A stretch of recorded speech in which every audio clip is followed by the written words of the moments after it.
19 News coming to you from our digital desk. We're about to take you to a news conference being held in Lorain. It was a week ago today that U.S. Marshals Violent Fugitive Task Force was there to serve a search warrant on 34-year-old Derek Smith.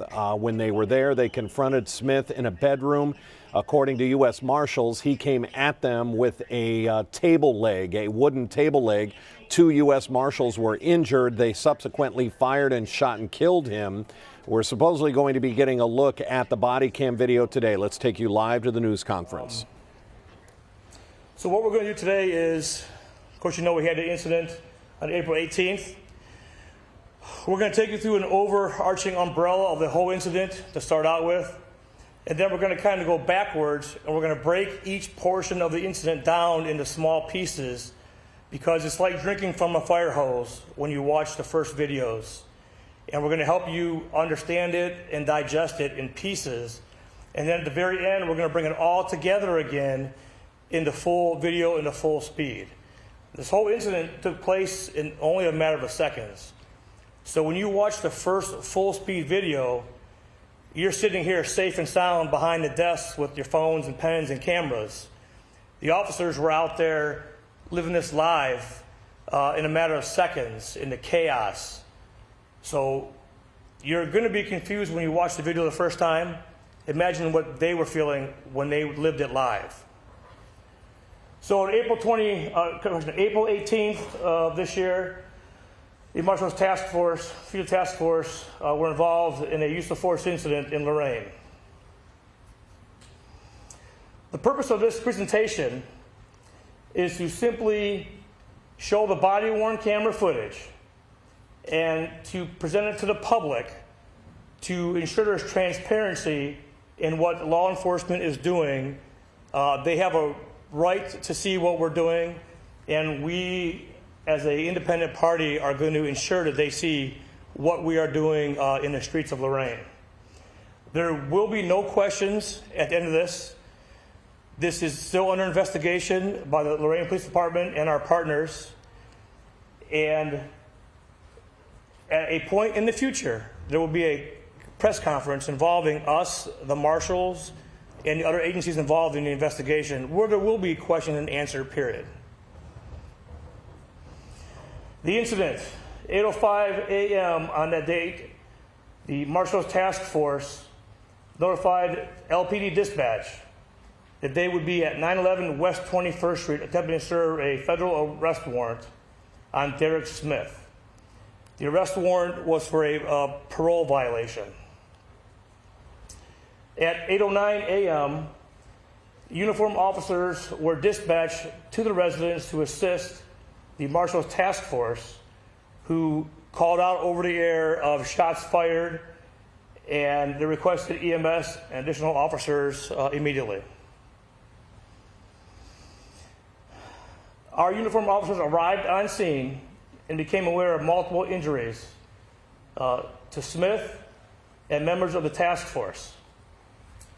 The residence itself at 911 West 21st Street was secured as a crime scene, while emergency services personnel provided life-saving measures to Mr. Smith. Unfortunately, he was pronounced dead at the scene, and Lorain County Coroner's Office was contacted and did respond to the scene. The actual investigation. LPD had no officers involved in the use of force. There's a misconception right now in the public that the Lorain Police Department was the ones who engaged Mr. Smith inside the house. That is not correct. Since we had no officers involved in the use of force, Lorain PD took over the lead of conducting the investigation of the incident. We also requested assistance from the Elyria Police Department and the Amherst Police Department to assist us with the investigation. The breakdown of the incident. When the task force went into the residence, they encountered a family member. And prior to going upstairs, they first confirmed that Smith was in fact on the second floor upstairs. A family member called out for Smith to come downstairs. but he refused to come down. The family member then tells the Marshals task force officers, y'all can go up there and get him if you want. And here's the video of that exchange.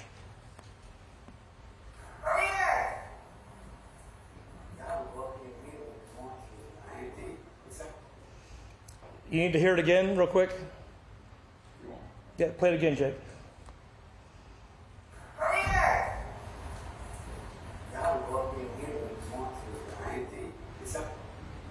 You will get these complete videos as well, okay? So they'll be part of the link that you'll be getting. Body-worn cameras. I think most of you have all reported on body-worn camera stories. The body-worn cameras are sometimes deceitful on what they capture. They tell a story, but not always the story. So sometimes they take explanations and additional details to build the full story by building little blocks of the story and putting it all together. Of course, this is the warning. The video you're about to see is violent, and it shows injuries and death. So.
Okay, real quick, since you're right by me, like in classroom right now, what did you see? Well, I saw them rush in. I saw the guy with something in his hand, swinging. And See anything in the hallway? I saw him in the hallway and then go into the bedroom. Anything else in the hallway? Okay, watch this. Play it again. Play it forward one more time. We're kind of off script right now, but.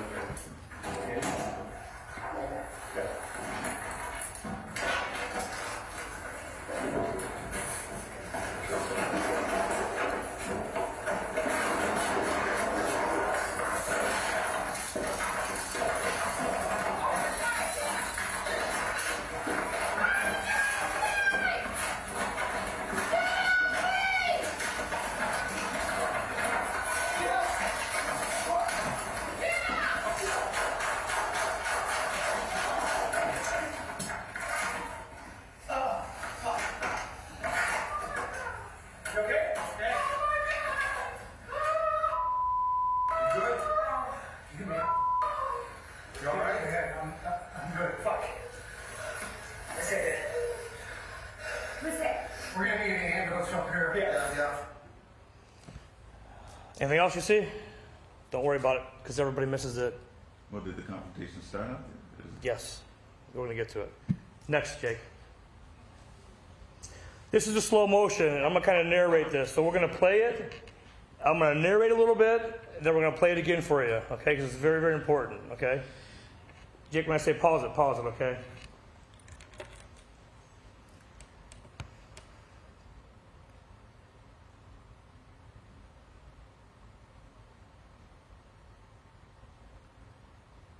Pause. Taser deployment twice. Less lethal. First attempt. Less lethal.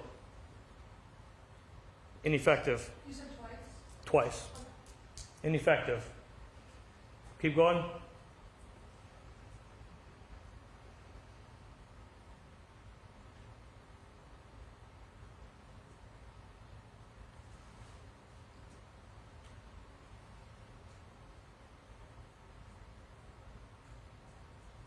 Stop. This shadow right here, that's a suspect. That's not a police officer. That's a suspect. Play it. Stop. That's a knife.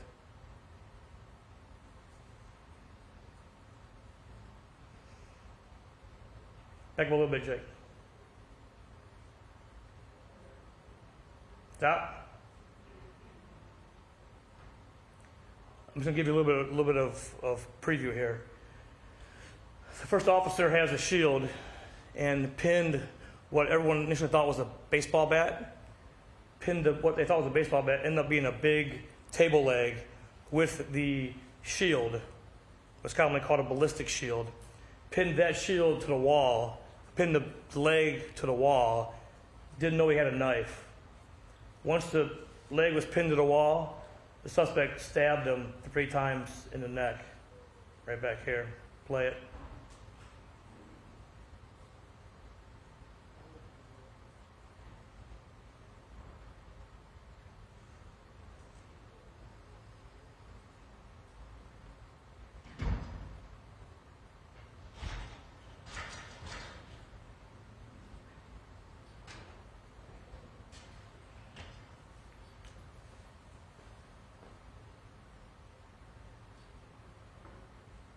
Officer goes down, hit in the head. He's already down. There's his legs. Tries to get up. Hit him again. Back down he goes.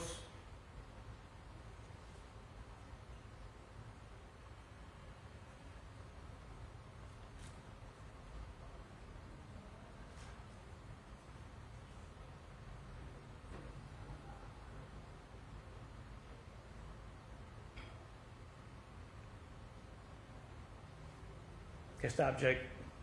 Did you see anything else?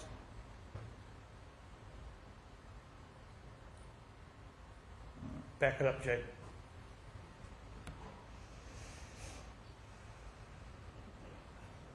A little more, Jake. Okay, right there. Now, what I want you to focus on is the suspect's left hand. Left hand, okay? Jake, get to the point. A little more. Stop. Knife still in his hand. This officer right here. Now again, we are not doing no part of the investigative reporting right now. The investigation is separate from what I'm doing here. Captain Mike Failing is doing the investigation with his team. This is only reporting on the video as we're watching it, as you and I and everybody here is watching it. We are reporting no facts of the investigation here today. It's only the video that's going to be public record that we are talking about, nothing else. So some of the information here in this whole video, some of it's going to be assumptions based on what we see and based on some of our experience as law enforcement. So it appears in the video that this officer right here, right before this was brandished again, that he was going to go hands-on. If you see his elbow here, it appears in the video only that he may have lowered his weapon or even holstered his weapon. And once the knife was rebrandished, he redrew or brought his weapon from the low position back up. And you'll see that when he takes a swing with the knife here, that he pulls his weapon and aims it at him and starts moving backwards to get out of the way of the knife.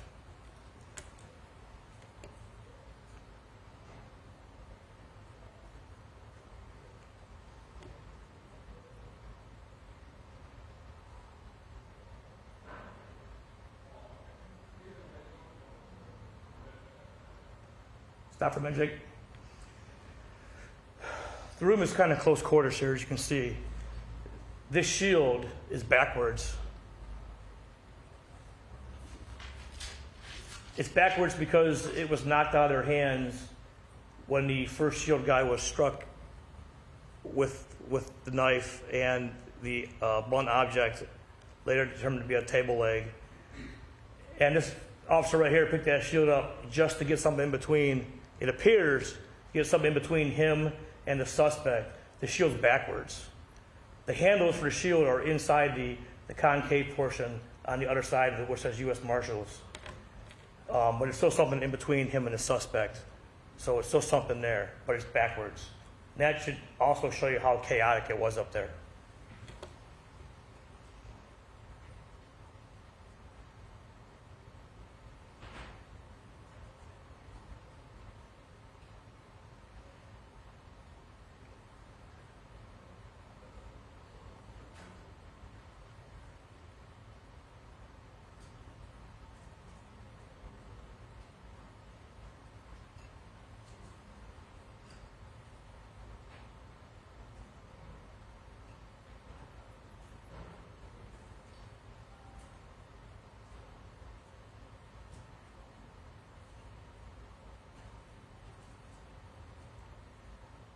Stop, Jake. I'm gonna have him play it, but right down here below the play sign is the second task force member down. He's right here in the corner. He's down right here. You can see his knee right here. And I think you can see it better once he starts playing it again, but he's down right here.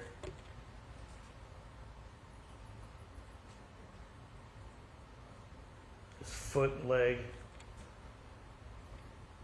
Okay, next. I kind of got ahead of myself because it looked like that you guys need a little more explanation sooner. So we're going to repeat some of this stuff again here.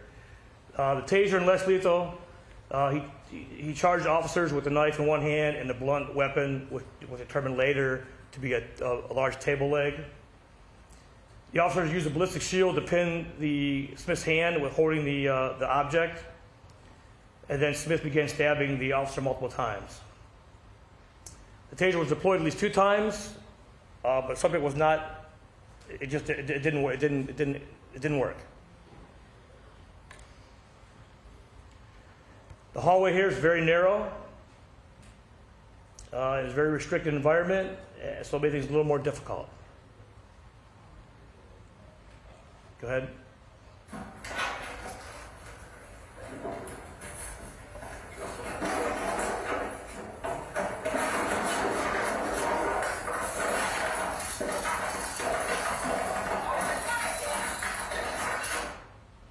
This was just a taser to show the taser was deployed. They tried to use less lethal force first than anything else. For clarification, did the taser actually strike the suspect? So again, that's part of the investigative process, and we didn't cross that line just because I feel that if I cross that line, it's going to get into the investigative portion, and I don't want to step over that line.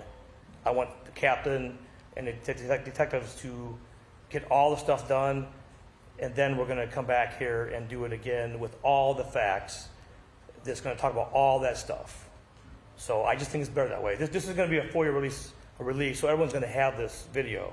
So we're just addressing the video, the body-worn camera video. That's all we're addressing.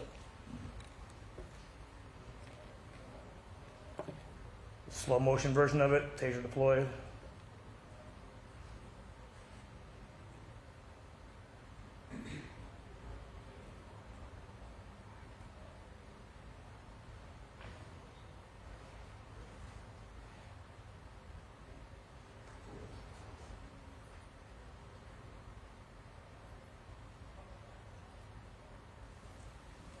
Go ahead.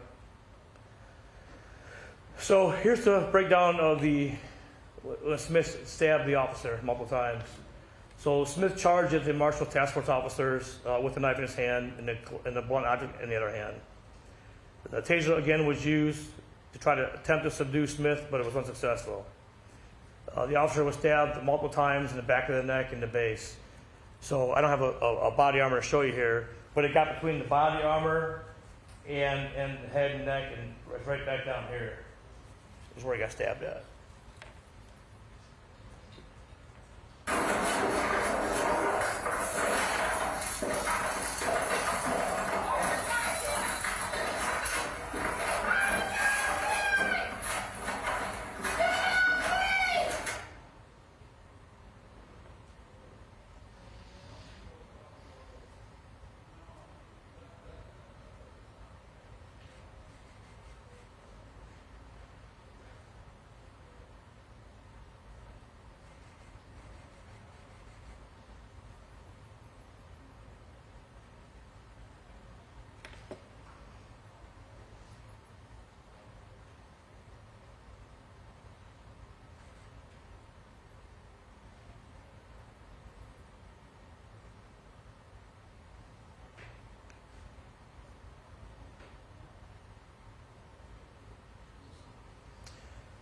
So the assault with a blunt object.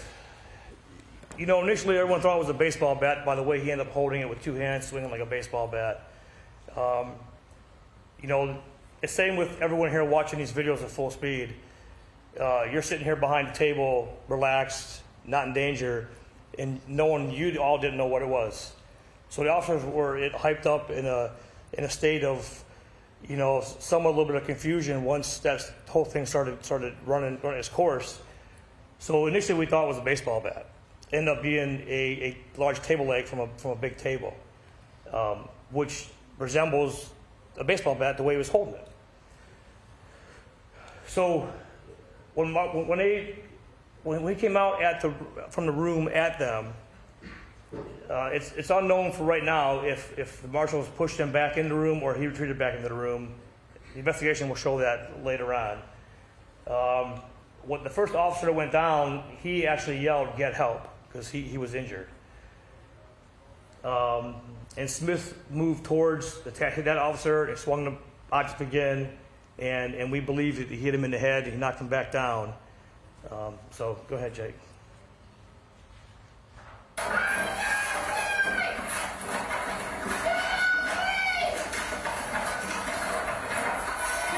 He's down.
That's the knife again.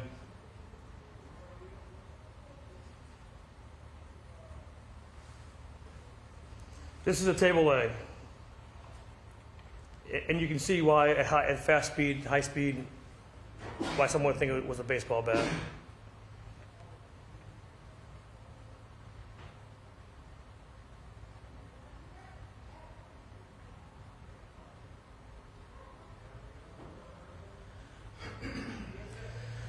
Now we broke down the whole thing. We showed you the video the first time, the whole thing, high speed.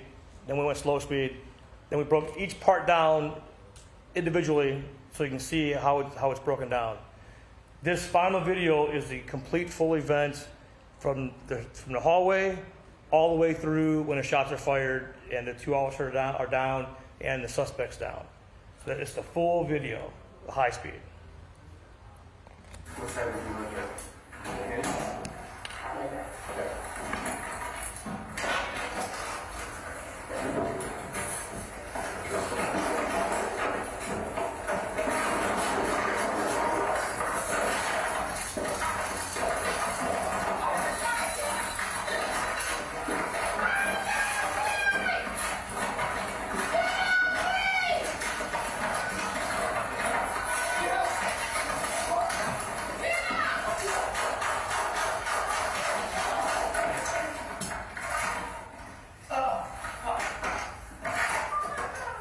Okay.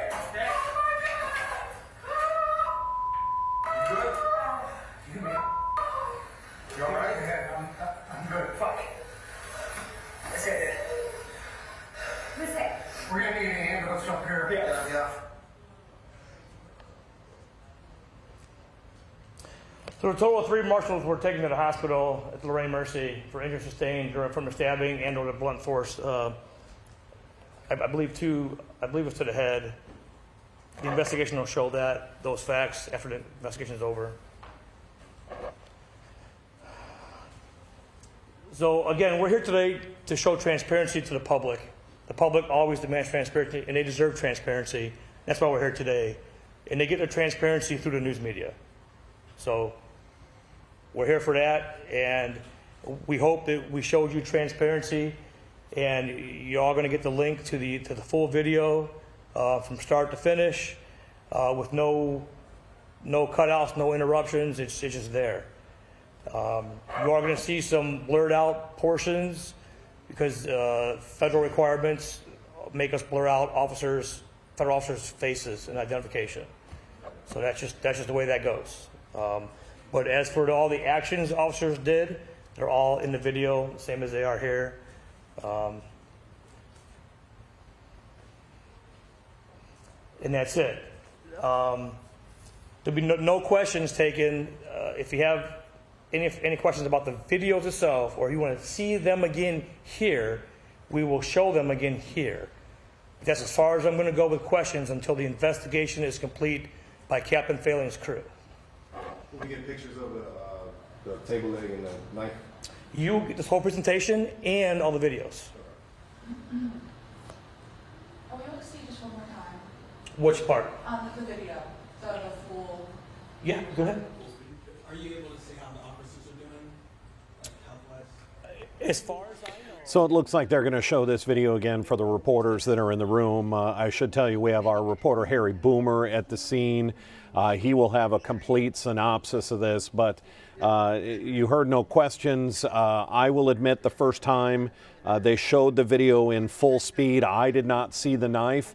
This is the first time we had heard that one of the federal agents had been stabbed in the neck 3 times. When you first watched that video, you saw the attacker sort of get up on the back of that agent, but we had no idea that he had been stabbed 3 times.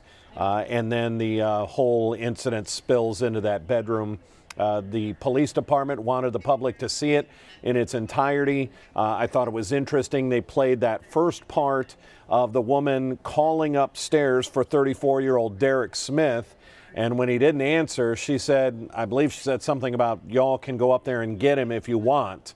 That's what she said. And that was a very important part of this because it shows that agents didn't barge into this house. They were told they could go up and look for him in the bedroom by the woman that was downstairs. Harry Boomer will have a complete wrap up on this as the rest of our news and weather will start at 3 o'clock on Channel 19. Until then, I'm Dan DeRose with 19 News. Have a good afternoon. 19 News is everywhere. Download our CTV apps and follow us on social media @Cleveland 19 News.